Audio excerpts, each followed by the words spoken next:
बघूया आज दिवसभरातील ठळक घडामोडी। बातम्यांचे लेटेस्ट अपडेट जाणून घेण्यासाठी आजच आमचे चॅनल लाईक करा, शेअर करा, सबस्क्राइब करा आणि बघूया या बातमीचा सविस्तर वृत्तांत।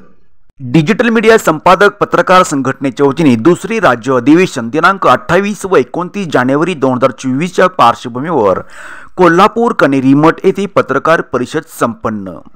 या अधिवेशनावेळी सकाळच्या सत्रातील उद्घाटन मुख्यमंत्री एकनाथजी शिंदे, श्रीमंत छत्रपती शाहू महाराज यांच्या शुभ हस्ते तर उच्च व तंत्र शिक्षण मंत्री नामदार चंद्रकांत दादा पाटील यांच्या अध्यक्षतेखाली होणार आहे व दुपारच्या सत्रामध्ये महाराष्ट्र राज्याचे उपमुख्यमंत्री अजितदादा पवार यांची प्रकट मुलाखत होणार असल्याचे यावेळी सांगण्यात आले।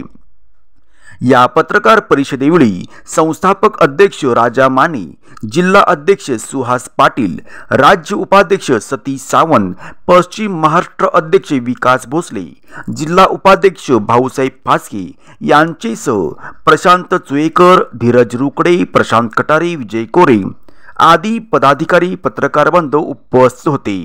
पाहूया यावेळी राजा माने साहेब यांनी दिलेली ही प्रतिक्रिया। बघत रहा फक्त शिवराज्य न्यूज, महाराष्ट्राचा नवा ब्रँड। डिजिटल मीडिया संपादक पत्रकार संघटनेचं दुसरं अधिवेशन कोल्हापूर येथे कनेरी मठ या ठिकाणी 28 व 29 जानेवारी रोजी होत आहे। त्याचं उद्घाटन राज्याचे मुख्यमंत्री एकनाथराव शिंदे व श्रीमंत शाहू छत्रपती महाराज यांच्या हस्ते होणार आहे।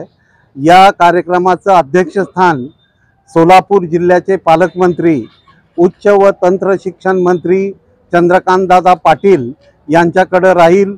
या अधिवेशनाचे स्वागताध्यक्ष म्हणून राज्याच्या नियोजन मंडळाचे अध्यक्ष तसेच मित्र या संस्थेचे उपाध्यक्ष राजेश क्षीरसागर हे आहेत।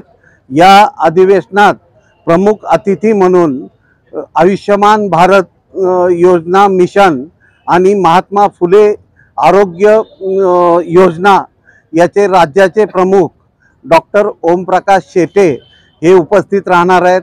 त्याचबरोबर कोल्हापूर जिल्ह्यातले सर्व नेते, वेगवेगळ्या क्षेत्रातील मान्यवर देखील या उद्घाटन सोहळ्यास उपस्थित राहणार आहेत। या अधिवेशनात छत्रपती शिवाजी विद्यापीठ व संघटनेच्या वतीनं कृत्रिम बुद्धिमत्ता व माध्यमे या विषयावर परिसंवाद होणार आहे। मला सांगायला आनंद वाटतो की या अधिवेशनात एक आकर्षणाचा आणि औत्सुक्याचा विषय म्हणजे राज्याचे उपमुख्यमंत्री अजितदादा पवार यांची चित्रपट कलावंत ज्यांनी देऊळ आणि वळूसारखे चित्रपट देऊन मराठी चित्रपटसृष्टीत आपला वेगळा ठसा उमटवला असे गिरीश कुलकर्णी हे अजितदादांची मुलाखत घेणार आहेत।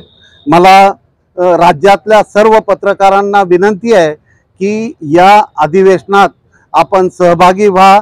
या अधिवेशनात आयुष्यमान गोल्डन कार्ड प्रत्येक पत्रकाराला देण्याची व्यवस्था त्या ठिकाणी एक छोटा कॅम्प देखील आम्ही आयोजित केलेला आहे।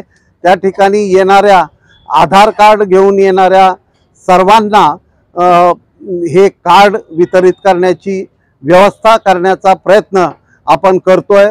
तरी या अधिवेशनात सर्वांनी सहभागी व्हावं। जय हिंद, जय महाराष्ट्र।